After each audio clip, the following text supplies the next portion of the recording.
Жаңылык чыкпайт, медиага кысым күчөдү деген жазуу бүгүн 3 саат бою Кыргызстандагы бир канча массалык маалымат каражаттарында, алардын бардык соц тармактарында турду. Буга акыркы кездеги эркин медиаларга болгон кысым себеп. 26-сентябрда эле Маданият министрлиги Азаттыктын сайтын жалган маалымат таратты деген негизде 2 айга жапканын жарыялаган. Мындан улам Кыргызстандын медиа коомчулугу бийликте сөз эркиндигине карата кысымды жана журналисттерге, блогерлерге, жарандык активисттерге, ошондой эле башка өз пикирин эркин айткан жарандарга карата куугунтукту токтотууга чакырды. Ошондой эле бир күн бою мамлекеттик органдардын пресс-релиздерин чыгаруудан баш тартышты. Эркин журналист Нурлан Адаев бийликтин акыркы кадамдары коомду экиге бөлгөнүн айтат. Ошондой эле көз карандысыз медиаларды жабып, журналисттерге чектөө коюу бийликке пайда эмес, зыянын тийгизерин кошумчалады. Ал эми Азаттыктын 2 айга жабылышын башка эркин медиаларга жасалган эскертүү деп сыпаттады. Эгер массалык маалымат каражаттары жөнүндө жаңы мыйзам долбоору ишке кирсе, мамлекет башында тургандар өзүндө жакпаган ММКларды жаба алуу мүмкүнчүлүгүнө ээ болуп калат дейт. Жаңы мыйзам долбоор кабыл алынса, анда мисалы мага жакпаган бир сайт же бир агентство болсо, мен аны жапканга толук кандай укугум болуп калат деп мамлекет өзүнүн вазифасын аткара берет да. А бирок ошол сайт туура маалымат жеткизгендир балким. Ал менен эч ким иши жок. Мындай дегенде азыр бар жок ушу көзөмөлдөнүп келет. Тарыхта бир ЧМКны жабып, аны кысы басмырлап, эч ким эч кайсы бийлик пайда тапкан эмес өмүрүндөчү.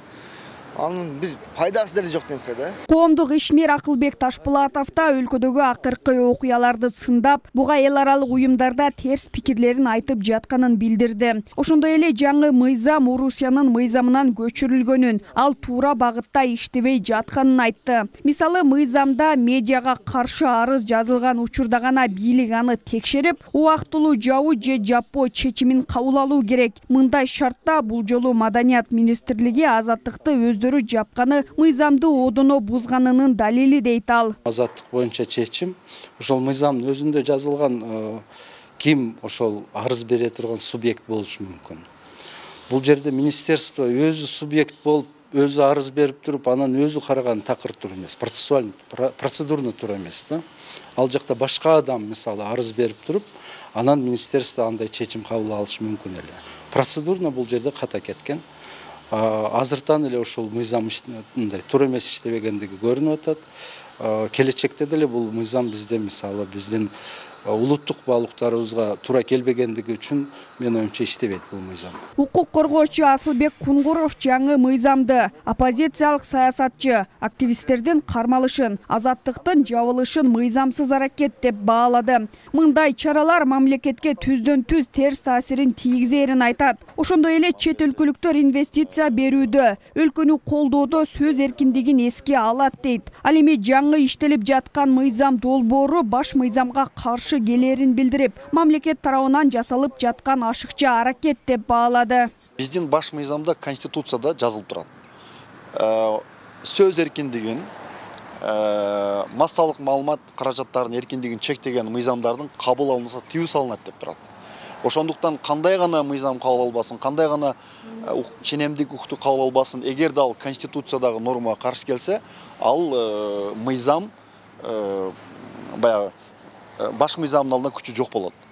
Андан кийин мен ойлойм бул баягы ашыкча эле мамлекет тарабынан аракет.